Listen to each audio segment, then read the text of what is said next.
welcome back. As if you saw the last video, I said we are starting the Candy for Christmas excerpt short story.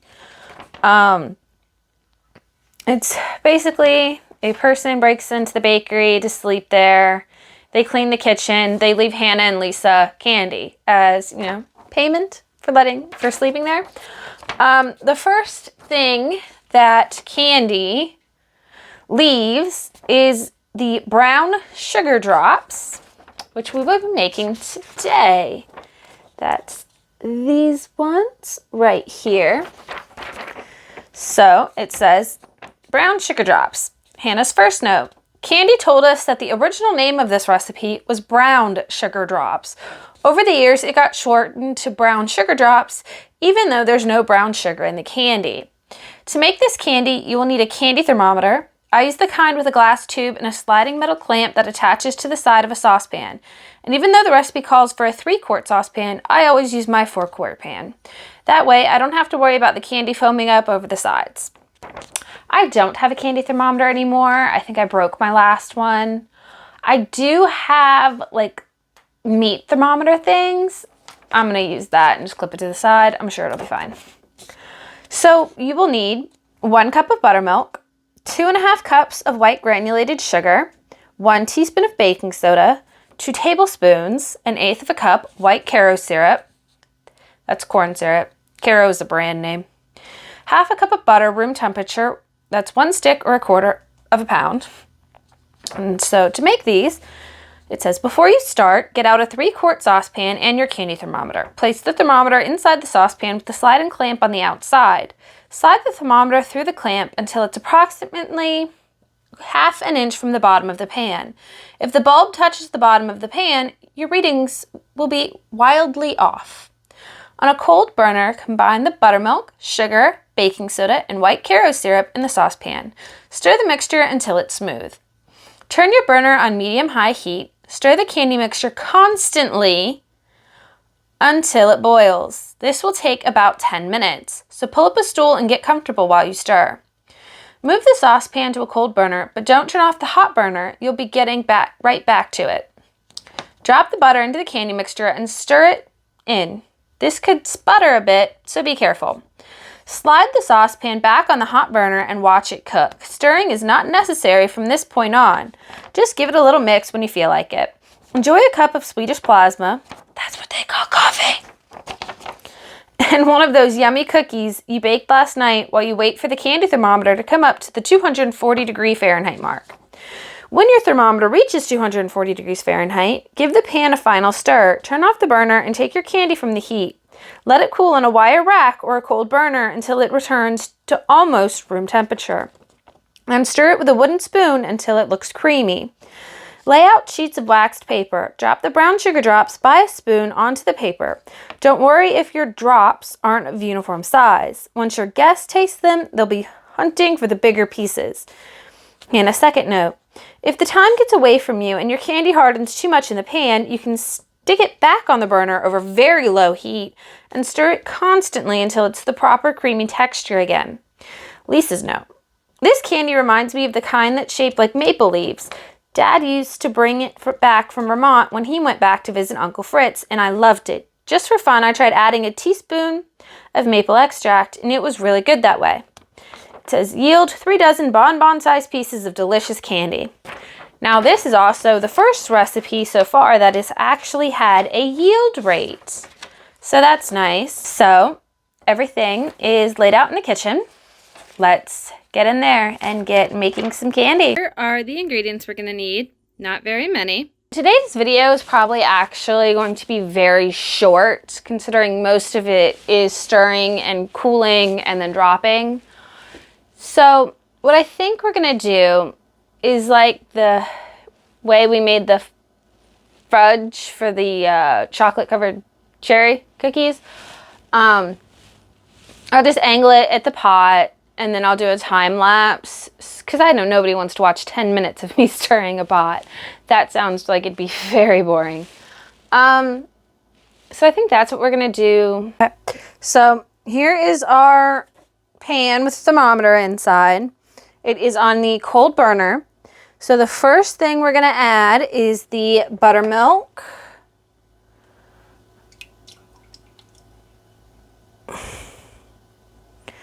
And then sugar.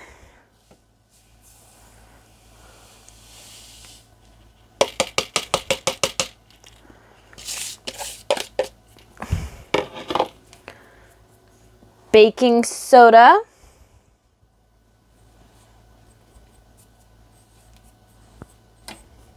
Yeah.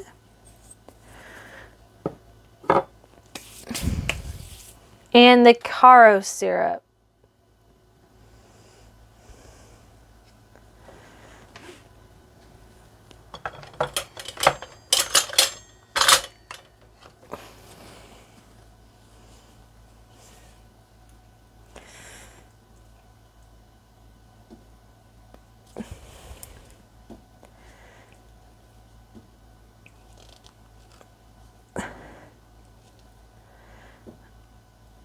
Okay.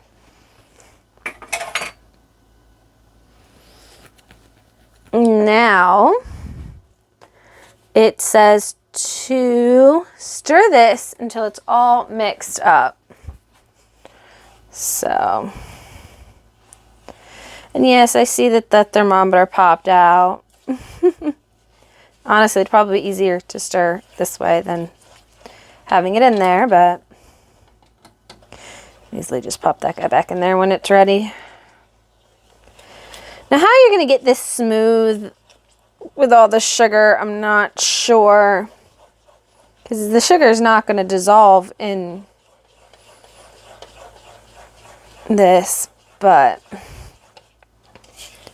I guess once the buttermilk's mixed in with everything else and it's all one color, because it's kind of got a beige and then a white. Now the beige is the syrup and the sugar, and the white is what buttermilk hasn't mixed in, I guess. Now I don't feel any clumps of sugar or sugar pockets. So if that's what it means by smooth, then we're ready to go. Okay.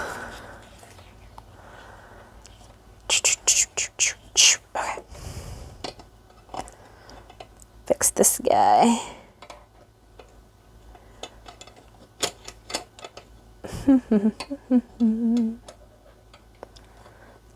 mean, I'm sure as long as it's just not touching the bottom, it's fine. Okay, so now we're going to turn it to medium-high heat. Wrong direction. Whee! There we go. Medium-high. And then it says stir it constantly until it boils. This will take about 10 minutes. So I don't think it's going to take 10 minutes. My oven's really fast. I mean, it can boil water in like 2 minutes in a big pot. So I am definitely going to keep an eye on this, and I recommend everyone else, if you know your ovens and you know your stove and the burners and how fast they boil, go with your oven.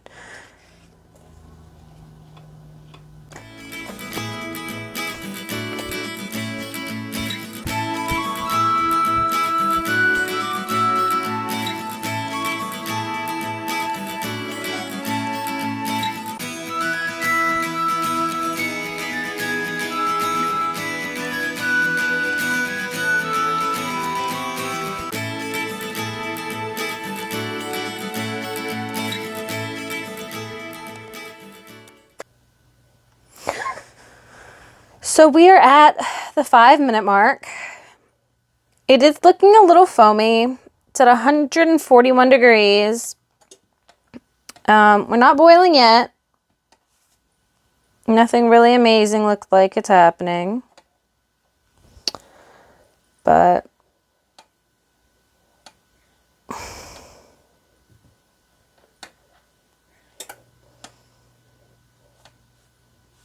so I'm not familiar with boiling temperatures, but I'm curious to see if this is going to go above 240 before we even add in the butter,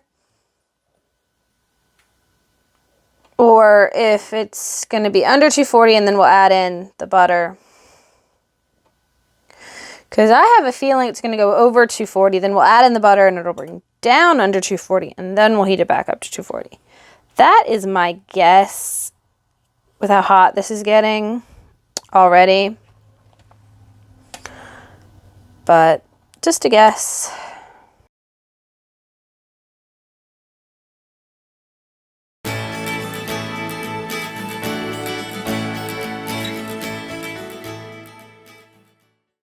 All right, we are at 10 minutes, so remove it from the heat and set it on a burner. And I am gonna go get a different pan. You guys can watch that. Okay, so we have changed pans. We've heated it back up to boiling. Gotta put this guy back in. Oy, I don't know. I don't know, I might have to hold him. I don't know. Or I might just be able to leave it there. Okay, so the first thing I'm gonna do is put the butter in. I chop mine up. It just feels like something to do. I don't know if you have to or not, but it feels like something I do. All right, now it says to drop the butter into the candy mixture and stir it in. This could sputter a bit. Be careful. And that says once it's mixed in, to slide it back on the hot burner. That did not take long to melt it in. All right, so back to the burner.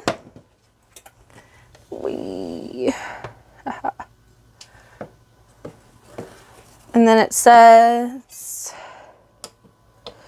to heat this to 240 degrees. And it says you don't have to stir it, except every so often. So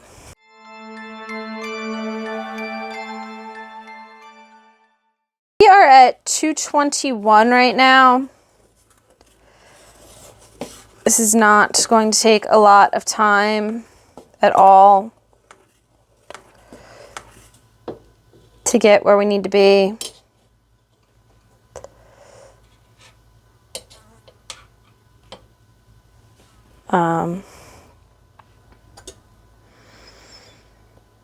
I am made candy occasionally, not very often, but always new experiences.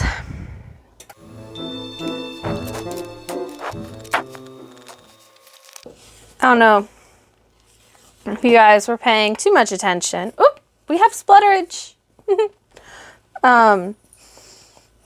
This definitely would have not been contained in the first pot. So very good thing we switched. And as a reference for you guys out there, I know it says it in the note, and you may not, if you don't have anything bigger and you don't know, don't guess it, just go with a bigger pot. And if you don't have a bigger pot, go with a different recipe, because this isn't gonna work for you. All right, so we have reached 240.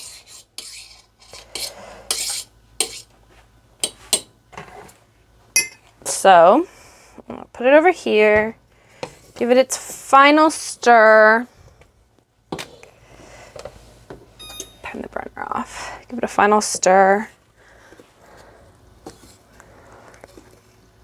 And now it says to let it cool until room temperature. So when I first plugged in the thermometer and put it in the cold pan, it said it was about 81 degrees. So I'm gonna pop that baby back in until it goes back to 81 degrees. And then we'll make our little drops on the wax paper. Ooh, sticky. There we go. So I don't know how long this is gonna take, probably a while. It's gotta cool off about 100 some odd degrees. But I will bring it back when it's ready. So it's been about an hour. It's feeling cold. I've stirred it up a couple of times over the last little while. This is very runny, and all it says is to drop it on the wax paper. I don't know. So I did do some looking into it. I'm a little concerned. There are recipes online that are similar to the one we did. However, instead of heating it to 240 after adding the butter, they heated it to 280. Now, I don't know if that's a misprint in the book or if it's just a bad recipe. Literally all the rest of the recipe says is to drop this by spoonfuls on the wax paper, which we're going to do in a minute. But unless it hardens a lot, I don't see how this is going to make anything but a mess. It's the recipe, it's the one in the book, it's what we made. I can tell you that it by itself is pretty good. But nobody's going to want to eat a soup. Now, I could keep this and put it on like ice cream. It tastes kind of like a caramely butterscotch. And like I said, this would be really good on like some ice cream or, you know, like make a pie, put up some whipped cream, put this on top. It'd be really good. Hopefully it hardens into something you could actually eat as a candy, but I don't have much hope. All right, so, oh, I have a feeling I'm gonna make such a big mess. So here's the wax paper on the table. Just taking a scoop, trying to be as little messy as possible, and just dolloping it down. It is very messy.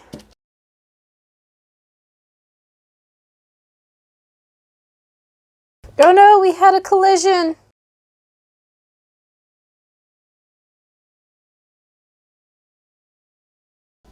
Okay, so I have spooned them all out, and no matter how hard I try, some of them just can't stay away from each other.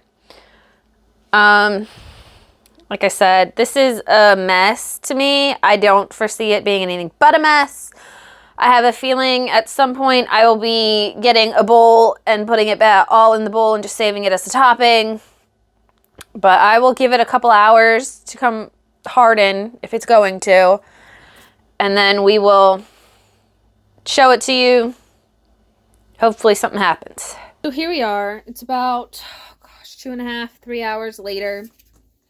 It is still very liquidy. It is, I wouldn't say it's anywhere near candy at all. Like I said, I think I'm just gonna scoop it up and put it in a jar. It is tasty. It really is. Like I said, it's like a butterscotchy caramel. It's a shame it didn't turn into like a harder candy. I really think the book did a misprint at 240 and it was supposed to be 280. I might one day try it again and take it to 280 just to see what happens. Because like I said, it tastes really good. It's just not edible as a candy. As a syrup or a topping, that's what it reminds me of exactly. This in its current stage reminds me exactly of something you would use to glaze a cake, like a bundt cake. It would be perfect for that. Or as an ice cream topping. But this didn't work out. I really think it should have been taken to 280 like the other recipes of its kind. I don't know, I'm not a candy maker, but unfortunately, I think we've come to the first fail of the book. If any of you watching know more about candy and know what went wrong and what to fix it, please let us know in the comments. So next week we will be doing the Mary Berry cookies. We're getting back to cookies, so that's good. We know those recipes. It's hard to mess up a cookie, it really is. So with that, if you are interested in the Mary Berry cookies, join us next week and have a good week.